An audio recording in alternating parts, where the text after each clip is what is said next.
En este texto vemos cómo Nietzsche define al ser humano como el animal que no está fijado todavía, un animal indefinido, todavía abierto a poder ser construido. También vemos, ¿no?, como en el texto Nietzsche cataloga a los animales y a los humanos dentro de los animales en dos grandes, grupos. Uno sería el de los animales enfermos, sufrientes por necesidad, decrépitos, decadentes, degenerados, y por otro lado estarían los ejemplares sanos, los ejemplares fuertes, afirmativos de alguna manera. Para Nietzsche, la situación del ser humano, esta situación de indefinición que se caracteriza por tener una variedad de posibilidades muy amplia, está enmarcada dentro de dos tendencias generales. Una sería la que rebaja la propia vida, la que la degenera, la propia de los enfermos, de los sufrientes por necesidad, ¿no?, de los débiles en general, y otra tendencia sería la que afirma la vida, la tendencia de los fuertes, de la gente sana. Entonces, para los cristianos, el dolor en esta vida está justificado en la siguiente. Para los socialistas, todos los sacrificios por la causa serán compensados el día de mañana cuando se instaure la sociedad utópica socialista. Para los liberales, los estados democráticos tienden a conseguir el máximo de libertad y de igualdad entre los ciudadanos, pero tienden, todavía no ha llegado ese momento. ¿Y qué es lo que une a todos ellos, no? Pues bien, que no celebran y no aceptan la vida tal y como es, sí que no, sino que la justifican en el nombre de la promesa de un mundo o de una vida mejor. Por lo tanto, todos ellos utilizan de forma analgésica estos conceptos trascendentes para justificar la propia realidad, ya sea Dios, el Estado, la ciencia, lo que sea. La felicidad del ser humano no se encuentra dentro de la propia vida, ni dentro de él mismo, sino que se encuentra siempre en algo fuera de sí mismo, en algo que le trasciende. Pero Nietzsche dirá que eso es una cobardía, porque en realidad lo único que hay, la única vida que hay es la de ahora, la de este mundo, la del presente. Uno de los aspectos, entonces, de esta mentalidad decadente será el tema del igualitarismo, basado en el prejuicio de que somos todos iguales y tenemos la misma dignidad. Y este prejuicio, dirá Nietzsche, surge del hecho de que al renunciar a la cara dura de la vida, estamos renunciando a la globalidad de la vida, a la vida en su globalidad. Pero como somos todos los que renunciamos, entonces somos todos iguales, porque al fin y al cabo nadie es nada. Y esta acomodación a no ser nada, a tener una existencia descolorida, Nietzsche lo llamará nihilismo. No tenemos ya nada que temer porque nadie es nada, ya somos todos iguales. Y esta es precisamente la fatalidad de Europa.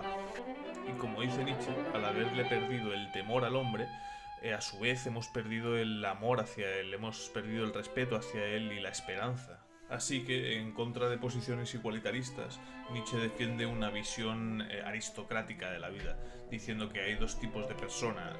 Una sería la que lleva una vida ascendente y otra sería la que lleva una vida descendente. Los fuertes serán aquellos que le den sentido a la vida desde dentro de la vida misma, porque la vida no necesita de fundamentaciones exteriores, sino que ella ya es la fundamentación de todo. En cambio, los débiles buscarán el sentido de la vida fuera de la vida misma, en la trascendencia, en aquellas cosas trascendentes como Dios, el Estado, la sociedad igualitaria, liberal, etc. El pensamiento europeo, que ha buscado ya desde Platón el sentido de la vida fuera de la vida misma, ha mostrado un resentimiento hacia la misma vida, porque quien no quiere la vida tal y como es, no la quiere, en definitiva. Lamentar el dolor y el sufrimiento es desertar de la vida. Lo doloroso también nos hace crecer, ya sea en los estudios, en la lucha política, en los desengaños amorosos, las dificultades, etc. Renegar del dolor es renegar del crecimiento, y renegar del crecimiento es renegar de la vida. Para entender un poco mejor a Nietzsche hay que examinar la moral heredada que él denuncia. ¿Y cuál es esta moral, no? ¿Qué principio está encima de todos en esta moral? Pues bien, ese principio sería el de la acción desinteresada, aquella que no es movida por el egoísmo. Este valor viene ya de lejos, lo encontramos ya en el intelectualismo moral de Sócrates y Platón, en el amar al prójimo, en el amor universal del cristianismo. Kant, como exponente de la Ilustración, defiende algo similar, lo que pasa es que ahora ya el fundamento de su moral no será Dios, sino será la razón. Para Kant es obvio que el ser humano es capaz de sacrificar su propia felicidad en pos de algo superior a él, que sería el deber. No se puede ser libre si nos dejamos llevar por los deseos y los intereses particulares, sino solo cuando obedecemos las leyes que dictan la razón, ¿no? Cuando seguimos los imperativos categóricos que dictamina la propia razón. Y los imperativos o el imperativo categórico lo que pide es que la voluntad sea coherente consigo misma. Por ejemplo, yo puedo querer robar, pero no puedo querer vivir en un mundo en el que robar sea ley. Y eso sería entrar en una contradicción. Porque, claro, si yo robo para querer posesiones, ¿no? Querer vivir en un mundo en el que robar sea ley, pues también de alguna manera significaría querer vivir en un mundo en el que puedo quedar desposeído muy fácilmente. Cuando actuamos de manera desinteresada, entonces estamos actuando libremente porque estamos defendiendo no solo los intereses de algunos, sino la humanidad que nos une a todos. Claro, al lado de la moral cristiana, que fundamentaba la moral y la existencia de la vida misma en Dios, la Ilustración podía parecer una liberación, pero a la práctica básicamente es casi lo mismo. De hecho, para Nietzsche, la Ilustración vendría a ser una versión 2.0 del cristianismo. Si el cristianismo amenazaba a los creyentes con castigos divinos y eternos, si no seguían la religión, ¿no? Y si no seguían el mandato de la moral cristiana, la Ilustración ha conseguido que sea el propio individuo, desde su propia racionalidad, el que se castigue a sí mismo, ¿no? Aún así, en la misma época hubieron otras teorías éticas aparentemente enfrentadas a la teoría, a la ética kantiana. Hablo de las éticas de Hume o de Mill basadas en el hedonismo, que en principio eso parecería, ¿no? Al identificar el bien como el placer personal, parecería que nos llevaría a un camino de egoísmo y de acción interesada, pero a la práctica resulta ser una teoría ética muy parecida a la de Kant y a la del cristianismo, ¿no?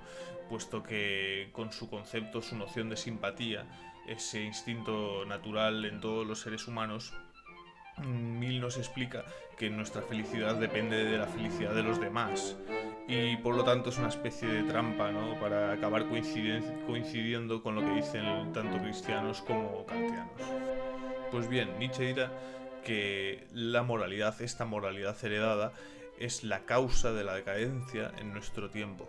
Ojo, Nietzsche no nos dice que hay acciones interesadas y desinteresadas y que él prefiera las interesadas. No, lo que dice, y va en contra de la opinión mayoritaria de su época, es que lo que se ha tomado en su época como acciones desinteresadas son en verdad acciones muy interesadas. Esto le llevará a estudiar la genealogía de la moral dominante. Pero antes de pasar a ese estudio vamos a ver un poco sobre la figura del último hombre, el diagnóstico que Nietzsche hace de este último hombre.